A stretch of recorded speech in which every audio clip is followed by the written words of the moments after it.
ओम शांति। भगवान वाच, किसी भी कार्य, प्रोग्राम, कोई भी हम सेवा करते हैं, उसकी सफलता का आधार है प्योरिटी की पर्सनलिटी। हमारी प्योरिटी हमारी सबसे बड़ी पर्सनलिटी है। हम जानते हैं, जब हम देवता थे, हमारी पर्सनैलिटी कैसी थी। जब देव रूप में हमारा पूजन हुआ, हमारे जड़ चित्रों की पर्सनैलिटी भी कैसी थी।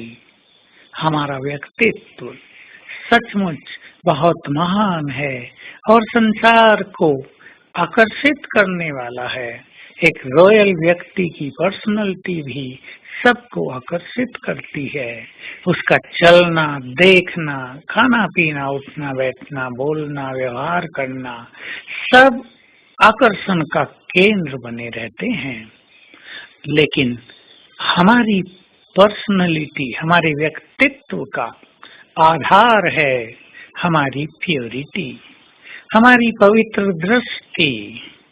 तो जो भी हमारे सामने आए, उसे हमसे पवित्र वाइब्रेशंस मिलते रहें।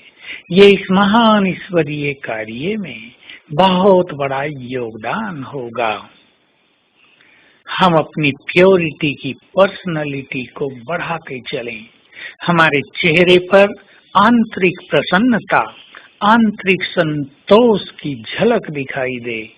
हमारी संपूर्ण प्योरिटी का ये प्रैक्टिकल स्वरूप होगा आंतरिक संतुष्टि और बहुत आंतरिक प्रसन्नता। बहुत बाहरी प्रसन्नता तो आपे ही चेहरे से झलकेगी, लेकिन हमारा चित्त बहुत प्रसन्न हो, हम आनंद से भरपूर हो गए हों, हमारा दिल ये गाता हो कि तुम्हें वो सब कुछ मिल गया जिसकी तुम्हें जन्म जन्म से तलाश थी। तुमने वो सब कुछ पा लिया जो तुम्हें पाना चाहिए था। तुमने उन सभी खजानों से स्वयं को भरपूर कर लिया जो जन्म जन्म तुम्हारे काम आएंगे।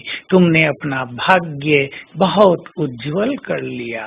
हमारे दिल से ये आवाज निकले और प्रभु मिलन के बाद, ईश्वरीय अनुभूतियों के बाद आत्मा संपूर्ण रूप से तृप्त हो गई हो, तो हमारी संतुष्टता का प्रकाश हमारी प्योरिटी की पर्सनैलिटी बनकर चारों ओर फैलेगा और संसार की आत्माओं को आकर्षित करेगा।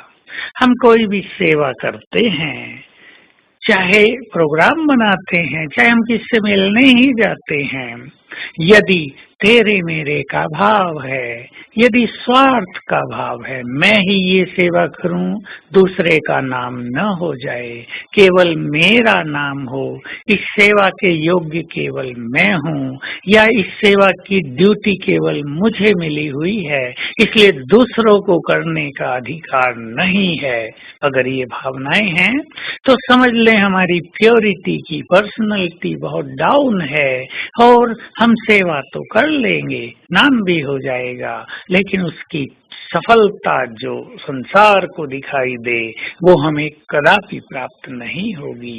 इसलिए हम सभी व्यर्थ संकल्पों से, स्वार्थ की भावनाओं से परे हो जाएं। ये स्वार्थ भी असंतोष का प्रतीक है। ये स्वार्थ भी एक बड़ी सूक्ष्म, छोटी नहीं बड़ी सूक्ष्म इम्प्योरिटी है। स्वार्थ भाव बाबा के कार्यों में बहुत बड़ी बाधा है और स्वार्थ से करने वाली सेवाओं के बाद उसका पुण्य भी जमा नहीं होता, क्योंकि उसका तत्काल फल मिल जाता है, मान और सम्मान, जिसे बाबा कहते हैं वे कच्चा फल खा लेते हैं। तो आइए आज हम सारा दिन याद रखें, मैं पवित्रता का सूर्य हूँ। आज का ये स्वमान रहेगा और हमारे मस्तक से पवित्रता का तेज चारों ओर फैल रहा है सूर्य की तरह, और हमारे सिर के ऊपर हैं ज्ञान सूर्य। उनकी किरणें निरंतर मुझ में समाकर चारों ओर फैल रही हैं और ये किरणें संसार से इम्प्योरिटी के कीटाणुओं को नष्ट कर रही हैं। तो आज सारा दिन इसी अनुभव में और धुन में रहेंगे। ओम शांति।